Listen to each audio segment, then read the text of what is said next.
Mindful content creation starts even before you press that record button. It all begins with proper planning and having a clear vision. You already know that your content needs to connect with your audience in a way that is authentic and serves a purpose. But as an entrepreneur, you also know that your content is key to helping you with create that brand awareness and drive sales. Which brings me to today's episode on podcasting and how it can fit into your marketing funnel as part of the Mindful Content Creation series. I'm Jasenia, your video podcast and content creation coach, and this is Focus and Bloom Podcast.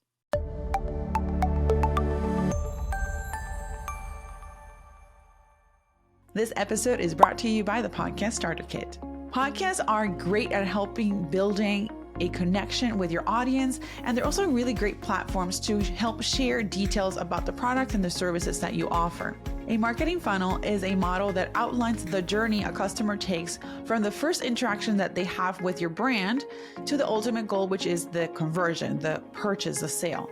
This funnel is typically divided into 5 different phases. The first phase is awareness, and this is where your potential customer first becomes aware of your product or your service. This could have happened because they heard about you through word of mouth, social media, a podcast, YouTube channel. Maybe you guessed it on somebody's video on YouTube, or you guessed it on somebody's podcast. Maybe you were contributing to a blog on a publication. These are just some of the ways in which that client or that potential client may have discovered your content. If you want to use a podcast in the awareness stage of your marketing funnel, what you can do is create evergreen content that is related to your industry. Evergreen content is content that isn't relying on a season or a specific trend. So this should also be tied to the core content pillars that you have for your business. A lot of my clients are in the spiritual health and wellness. So I want to use that as an example for a podcast episode that you can use in this awareness stage. So for example, you might create a podcast episode about the basics of meditation if you're in the health and wellness industry, and it's something that you do.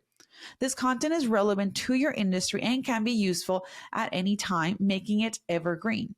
So some of the things that you could discuss in this type of content or episode could be the history of meditation, various meditation techniques, and talk about the benefits of having a regular meditation practice.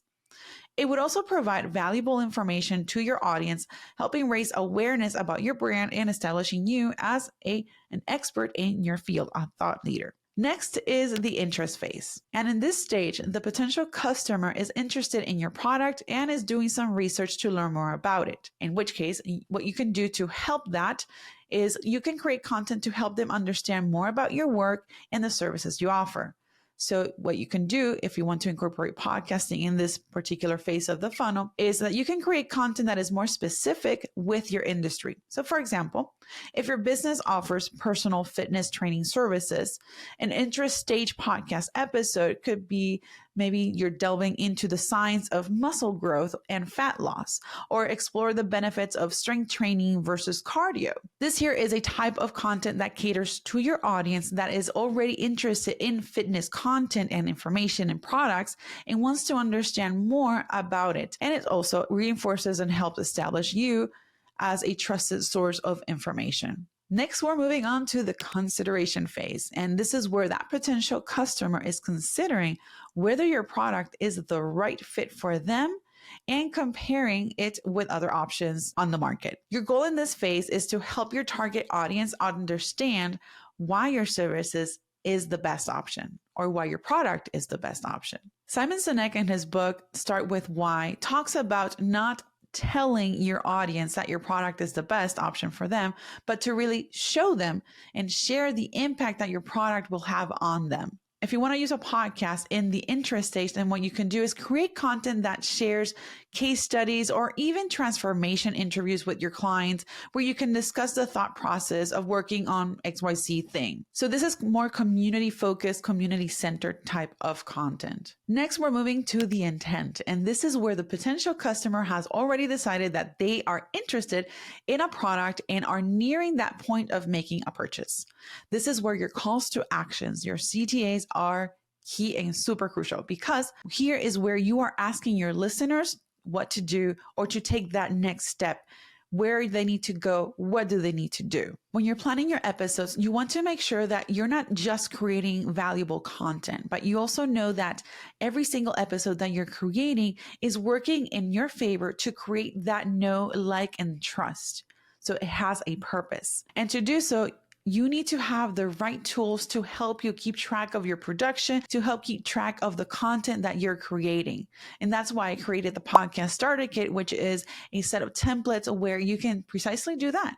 Have your content all laid out, where you can not just know about what's your next episode going to be titled, but also where does it go in the funnel? What's the call to action? How is it organized? You can use it for yourself, or you can share it and use it with your team if you have a team helping you with your podcast. So check out the link in the description so that you can check out the Podcast Starter Kit. In your calls to action, you want to create a sense of urgency. And in those call to actions, you can do a variety of things like download a freebie, book a session, use a coupon code for one of your services, or maybe use a code for an affiliate product that you have.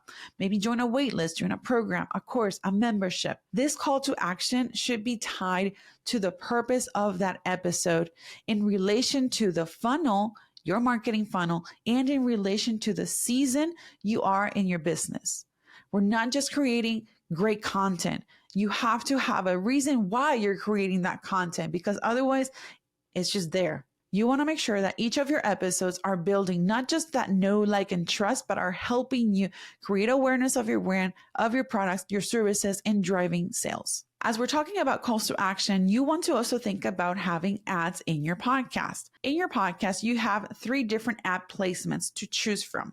These are the pre-roll, the mid-roll, and the post-roll. Each of these have different lengths, and you should be very strategic in choosing when, where, and how you will share that ad with your listeners and your viewers if you're creating a video podcast. So typically the pre-roll will be about 15 to 30 seconds. The mid-roll could be 30 to 60 seconds, and the post-roll could be around 15 to 30 seconds. The pre-roll is the least disruptive, but it's also at the beginning of the episode, so that might throw off some people and may want to kind of tune away from your content. So you want to be very strategic in how you're wording and phrasing that pre-roll ad. The mid-roll, however, is the most disruptive one. So whenever you're planning your episode, what I recommend is that you do so in an organic way so that it doesn't feel like you are just cutting the content and placing an ad there. You want to make sure that it feels organic and part of the conversation that you're having in that episode. And then finally, you have the post-roll ad, which is where you might run the risk of having people tune away from the content. So you want to make sure you're wording it in a way that still is allowing people to be engaged and connected through the end of that ad at the end of your episode. And then finally, we've got the purchase. This is the final stage where your customer completes that purchase. The fact that they purchase doesn't mean that it ends there.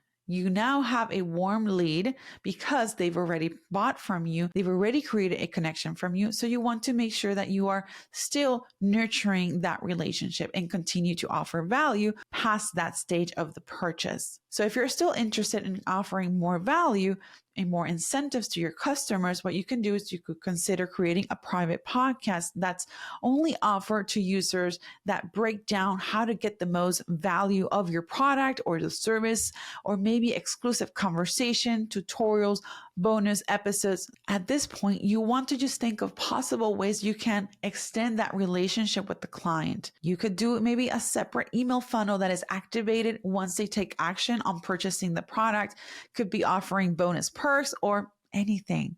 Options are really limitless. Remember that your podcast is a means to build a relationship with your audience and guide them through your marketing funnel. So make sure you're planning effectively, create with intention, and always keep your audience's needs in mind and the purpose behind your podcast. This episode is part of the Mindful Content Creation series. So if you missed an episode, I'm going to be linking the playlist in the description so you can tune into past episodes or re-listen any episodes or rewatch them if you're tuning us on YouTube. And be sure to check out the descriptions for more relevant links mentioned in this episode. See you on the next one.